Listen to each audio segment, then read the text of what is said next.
तो आज की इस वीडियो के अंदर हम करने वाले हैं लास्ट टाइम हुए कोलिजन शो का रिव्यू और हम जानेंगे कि लास्ट हुए कोलिजन शो पर क्या क्या हुआ और हमें शो पर कौन कौन सी देखने को मिली है, क्योंकि हमने उसके बारे में बात नहीं की। इसीलिए ये सब बातें जानने के लिए ये वीडियो एकदम आखिर तक जरूर देखना। और ऐसे ही AEW से रिलेटेड हर एक न्यूज, रूमर और अपडेट और AEW के हर एक शो का रिव्यू पाने के लिए हमारे चैनल को सब्सक्राइब करना मत भूलना। पर अब ज्यादा देर न लगाते हुए चलिए वीडियो शुरू करते हैं और करते हैं लास्ट हुए कोलिजन शो का रिव्यू। तो लास्ट हुए कोलिजन शो की शुरुआत सरप्राइजिंगली कॉन्टिनेंटल क्लासिक टूर्नामेंट के एक गोल्ड लीग मैच से हुई, जहां पर हमें विल ऑस्प्रे रिकोचेट को फेस करते हुए दिखाई दिए। और गाइस सरप्राइजिंगली इस मैच के लिए जब रिकोचेट आ रहे थे तब यहाँ पर पूरा का पूरा क्राउड रिकोचेट पर टर्न हो गया था और सभी रिकोचेट को काफी बू कर रहे थे और हैमरस्टीन बॉलरूम इतना तगड़ा दिखाई दे रहा था कि मैं तो क्या बताऊं। लेकिन गाइस जैसे ही मैच शुरू हुआ वैसे हम इस मैच के अंदर फिर एक बार रिकोचेट और विल ऑस्प्रे इन दोनों ने अपनी काफी शानदार परफॉर्मेंस देते हुए दिखाई दिए। और यहाँ पर रिकोचेट और ऑस्प्रे दोनों एक दूसरे को इतने बेहतर तरीके से जानते थे कि यहाँ पर हम इस मैच के अंदर काफी जबरदस्त मूव्स और काउंटर मूव्स भी देखने को मिल रहे थे। पर पूरे के पूरे क्राउड ने इस मैच को बना दिया था और हम कई बार देख रहे थे कि रिकोचेट मैच जीतने काफी करीब पहुंच रहे थे पर विल ऑस्प्रे किक आउट कर देते। और यहीं पर जब ऑस्प्रे एक टाइम के लिए रिकोचेट पर अपना फिनिशर स्टॉर्म ब्रेकर लगाने के लिए जा रहे थे तो रिकोचेट ने ऑस्प्रे को धक्का दिया, जिससे रेफरी नॉकआउट हुआ। और रिकोचेट इसका फायदा उठाना चाहते थे पर ऑस्प्रे ने रिकोचेट पर अपना फिनिशर लगा दिया और वो यहाँ पर टॉप रोप पर चढ़े। लेकिन यहाँ पर रिकोचेट ने रेफरी को फिर एक बार धक्का दे दिया और एज अ रिजल्ट यहाँ पर ऑस्प्रे टॉप रोप से नीचे गिर गए। और अपने आप को संभालते इससे पहले ही रिकोचेट ने ऑस्प्रे पर अपना फिनिशर स्पिरिट गन लगा दिया और उन्हें पिन कर सरप्राइजिंगली रिकोचेट ने मैच जीत लिया है और उन्होंने 3 पॉइंट्स ग्रैब कर लिए हैं। तो अब देखने के लिए मजा आएगा कि आगे उनके साथ क्या होता है, क्योंकि वो शायद यहाँ पर ऑस्प्रे के साथ टाई हो सकते हैं। लेकिन इसके बाद में शो पर क्लूडी और डार्बी एलन के मैच के लिए एक हाइप वीडियो देखने को मिला, जिसके बाद हमें एडम कोल इस कोलिजन शो पर आते हुए दिखाई दिए और वो यहाँ पर MJF के लिए वेट कर रहे थे। और जैसे ही MJF भी यहाँ पर आ गए तो यहाँ पर बात करते हुए MJF ने कहा कि एडम कोल काफी सारे लोगों को काफी दिनों से कह रहे हैं कि MJF एडम कोल के एनिमी है। पर यहाँ पर सच में बात यह है कि आजकल एडम कोल का एनिमी हर एक चीज हो रही है, चलना, हवा का झोंका और कैविटी भी, क्योंकि ये सभी चीजें उन्हें आजकल दर्द दे रही है। पर अपने आप को बचाने के लिए एडम कोल कह रहे हैं कि उन्होंने MJF पर इसीलिए टर्न किया क्योंकि वो इस चीज से डर रहे थे कि MJF उन पर टर्न ना कर दे। लेकिन रियलिटी ये है कि MJF ने अपने लाइफ के अंदर किसी के लिए केयर नहीं किया। और जैसे कि लोग कहते हैं कि keep your friends close and enemies closer, ऐसे ही MJF ने एडम कोल को अपने क्लोज रखा था। पर सरप्राइजिंगली पता नहीं क्यों पर MJF भी एडम कोल के लिए केयर करने लगे थे। लेकिन उसी पॉइंट पर एडम कोल ने अपने आप को इंजोर्ड कर लिया और जब वो MJF के साथ थे तब वो ज्यादा कुछ नहीं बल्कि एक लायबिलिटी बन चुके थे, जिसे की सैक्रिफाइस करने की जरूरत पड़ती ही। पर उन्होंने ये चीज अपने आप के लिए ही कर ली और खुद को MJF से अलग कर लिया। तो इसके अंदर MJF की कोई गलती नहीं है, जो बातें यहाँ पर MJF ने कही। लेकिन जवाब देते हुए एडम कोल ने कहा कि MJF ने ये प्रोमो कितने दिनों से प्रैक्टिस किया है, क्योंकि रियलिटी में बात यह है कि MJF का नेचर ही ऐसा है कि MJF किसी के साथ अच्छी तरीके से नहीं रहते।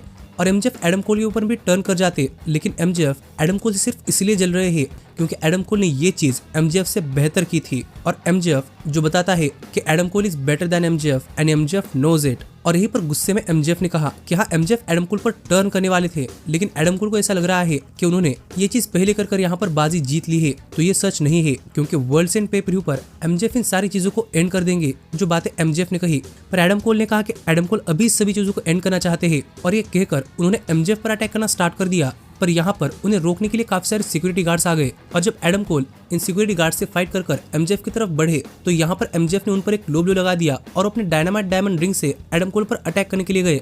पर एडम कोल को बचाने के लिए यहाँ पर यूनाइटेड किंगडम आ गया, जिन्हें देखकर MJF यहाँ से भाग गए। तो देखने के लिए मजा आएगा कि वर्ल्ड्स एंड पे पर व्यू पर क्या होता है। लेकिन इसके बाद में शो पर लेक्सी बैकस्टेज में क्रिस स्टैटलैंडर का इंटरव्यू लेते हुए दिखाई दी, जहां पर बात करते हुए क्रिस स्टैटलैंडर ने कहा कि हाँ क्रिस स्टैटलैंडर को अब काफी सारी चीजें सीखनी है और सबसे पहली चीज कि उन्हें अब चैंपियनशिप चाहिए। और उन्होंने देखा है कि मर्सिडीज मोनी का स्केड्यूल वर्ल्ड्स एंड पे पर व्यू के लिए फ्री है, तो क्यों ना राउंड 2 हो जाए। जो बात यहाँ पर क्रिस स्टैटलैंडर ने कही तो देखने के लिए मजा आने वाला था कि क्या मर्सिडीज मोनी इस चीज के लिए मानती है या नहीं। लेकिन इसके बाद में लेक्सी फिर एक बार ऑरेंज कैसिडी का इंटरव्यू लेती हुई दिखाई दी, जहां पर बात करते हुए ऑरेंज कैसिडी ने कहा कि आजकल जॉन मॉक्सली डेथ राइडर्स के पीछे छुप रहे हैं, लेकिन जब वर्ल्ड्स एंड पे पर व्यू पर वो एक फैटल 4-वे मैच के अंदर उतरेंगे तब वो किसके पीछे नहीं छुप पाएंगे, क्योंकि सभी लोग उनके तरफ ही अटैक करने के लिए आने वाले हैं।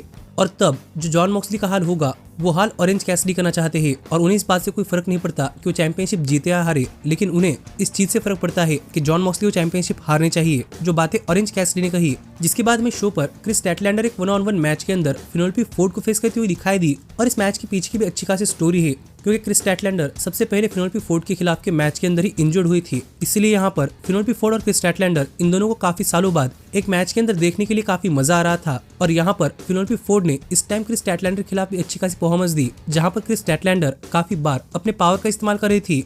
पर फिनोल्फी फोर्ड की एजिलिटी भी इस मैच के अंदर कारगर साबित रही, लेकिन इतनी नहीं कि आखिरकार क्रिस स्टैटलैंडर ने फिनोल्फी फोर्ड पर अपना फिनिश लगाकर उन्हें पिन कर ये मैच जीत लिया। पर उनके ये मैच जीतते ही मर्सिडीज मोनी यहाँ पर आ गई और यहाँ पर बात करते हुए मर्सिडीज मोनी ने कहा कि हाँ, मर्सिडीज मोनी के पास काफी खाली टाइम पड़ा था और वो चाहती थी कि वो हॉलीडेज एंजॉय करे, पर क्रिस स्टैटलैंडर उन्हें ऐसा नहीं करने दे रही। तो क्यों ना वो अपने हॉलीडेज क्रिस स्टैटलैंडर पर अपना गुस्सा निकाल कर ही एंजॉय करे। ये कहकर उन्होंने क्रिस स्टैटलैंडर का चैलेंज एक्सेप्ट कर लिया, यानी कि वर्ल्ड्स एंड पे-per-view के लिए मैच कंफर्म हो चुका था। लेकिन इसके बाद में शो पर इंटरनेट स्टार बिग बूम एजे यहाँ पर आकर कुछ कहते हुए दिखाई दे रहे थे, लेकिन जेरिको ने यहाँ पर आकर इन दोनों को चुप रहने के लिए कहा क्योंकि ये रेसलर्स नहीं है। पर यहाँ पर बिग बूम एजे ने ही क्रिस जेरिको की इंसल्ट कर दी, जो देखकर जेरिको काफी सरप्राइज हो रहे थे। पर यहाँ पर बिग बूम एजे हर बार की तरह अपना बूम करना चाहते थे, लेकिन जेरिको ने बात करते हुए कहा कि वो स्टूपिड चीजें हैं जैसे कि बूम और सीजर। और जेरिको के ऐसे कहते ही एंथनी बोवेंस यहाँ पर आ गए और रिंग के अंदर जाकर बात करते हुए एंथनी बोवेंस ने कहा कि जेरिको किन्हें धमका रहे हैं, एक ऐसा आदमी जो कि इंजर्ड है और एक 12 साल का बच्चा, और अगर जेरिको के पास हिम्मत है तो क्यों ना रिंग के अंदर अभी के अभी आए और एंथनी बोवेंस से फाइट करे। जो सुनकर लग रहा था कि प्रोबेबली जेरिको रिंग के अंदर आ सकते हैं, पर उन्होंने यहाँ पर आने के लिए मना कर दिया और वो यहाँ से बैकस्टेज गए। जिस सेगमेंट का मतलब ही क्या था मुझे पता ही नहीं चला, लेकिन इसके बाद हमने शो पर देखा कि लेक्सी बैकस्टेज में डियाना पुराजो और टाय वैल्करी का इंटरव्यू लेती हुई दिखाई दी और यहाँ पर दोनों बातें कर ही रहे थे। कितने में यहाँ पर टोनी स्टॉर्म आ गई और वो इन दोनों को अपने आप को इंट्रोड्यूस करवा रही थी, जो देखकर डियाना पुराजो ने कहा कि टोनी स्टॉर्म को ये सब नाटक बंद करना चाहिए, क्योंकि उन्हें पता है कि टोनी स्टॉर्म कौन है और वो इससे पहले भी AEW के अंदर उनके खिलाफ जा चुकी है। तो अगर टोनी स्टॉर्म का कोई सिक गेम है तो डियाना पुराजो को नहीं खेलना, लेकिन उन्हें रोकने के लिए टाय वैल्करी उनके खिलाफ एक मैच दे सकती है। जो बात यहाँ पर डियाना पुराजो ने कही और एज अ रिजल्ट यहाँ पर टाय वैल्करी और टोनी स्टॉर्म के बीच में नेक्स्ट डायनामाइट शो के लिए एक मैच कंफर्म हो चुका है।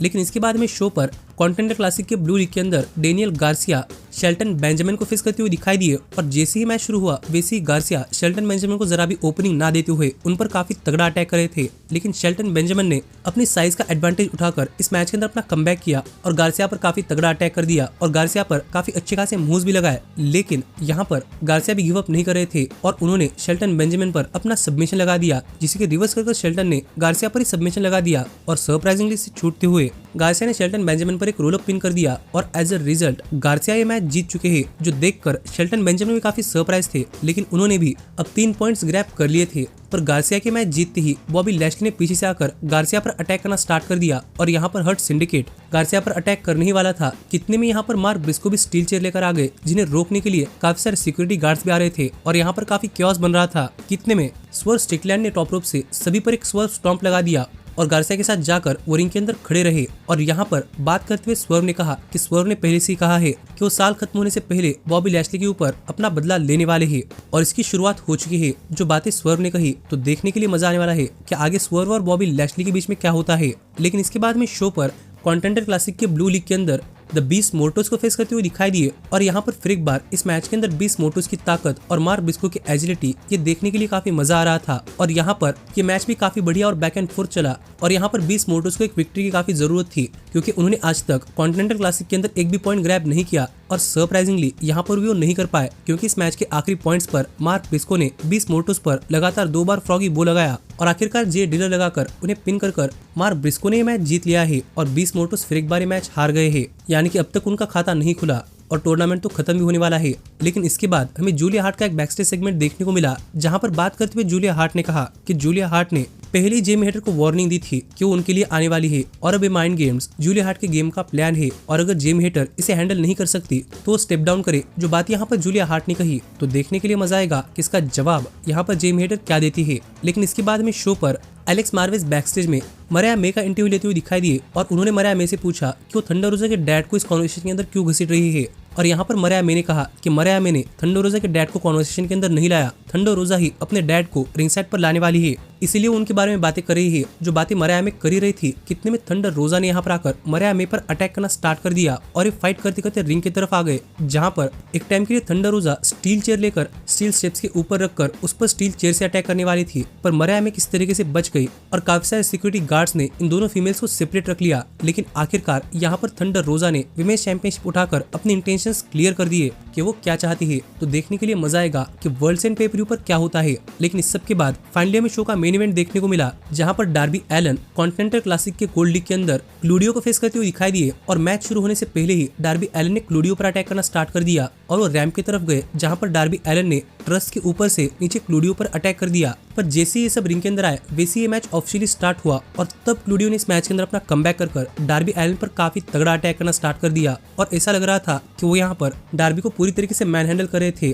और लग रहा था कि प्रॉब्ली डार्बी एलन इंजर्ड ना हो जाए। लेकिन एक टाइम के लिए डार्बी एलन ने अपना कमबैक करने की कोशिश भी की, पर उन्हें लेकर क्लूडियो सीधा टेबल्स के थ्रू गए, जिससे कि डार्बी एलन को ज्यादा ओपनिंग नहीं मिली और वो यहाँ पर डार्बी को स्टील स्टेप्स पर भी फेक मार रहे थे, जो देखकर यहाँ पर बैकस्टेज से रिकोचेट काफी खुश हो रहे थे, क्योंकि नेक्स्ट रिकोचेट का मैच डार्बी एलन खिलाफ होने वाला है। पर डार्बी तो गिव अप नहीं कर रहे थे। ये देखकर एक टाइम के लिए क्लूडियो स्टील चेयर लेकर रिंग के अंदर आ गए, पर रेफरी क्लूडियो के हाथ से स्टील चेयर ले रहा था और इतने में रेफरी के पीठ पीछे क्लूडियो ने ब्रास नख से डार्बी पर अटैक कर दिया और उन्हें पिन कर यहाँ पर ये मैच जीत लिया। लेकिन सरप्राइजिंगली उनका गुस्सा यहीं पर शांत नहीं हुआ और वो स्टील चेयर लेकर डार्बी पर अटैक करने के लिए आ रहे थे, पर उन्हें बचाने के लिए विल ऑस्प्रे आ गए, जिन्हें देखकर क्लूडियो यहाँ से भाग गए। और ऐसे ही ये कोलिजन शो ऑफ एयर गया, जो शो मुझे अच्छा खासा शो लगा है। और आप मुझे कमेंट कर बताइए कि आपका इस शो पर क्या कहना है। और ऐसे ही AEW से रिलेटेड हर एक न्यूज, रूमर और अपडेट और AEW के हर एक शो का रिव्यू पाने के लिए हमारे चैनल को सब्सक्राइब करना मत भूलना। लेकिन अब मैं मिलता हूँ आपसे अगली वीडियो के अंदर, पर तब तक stay healthy, stay happy and keep watching elite wrestling. Hey, did you like that video? Click the screen for more. And where do you think you're going? Check out our official merchandise page and to support the entire cast. And thanks so much for being the elite. The elite, the elite. What, Nick, you're not going to sing it all with me this time?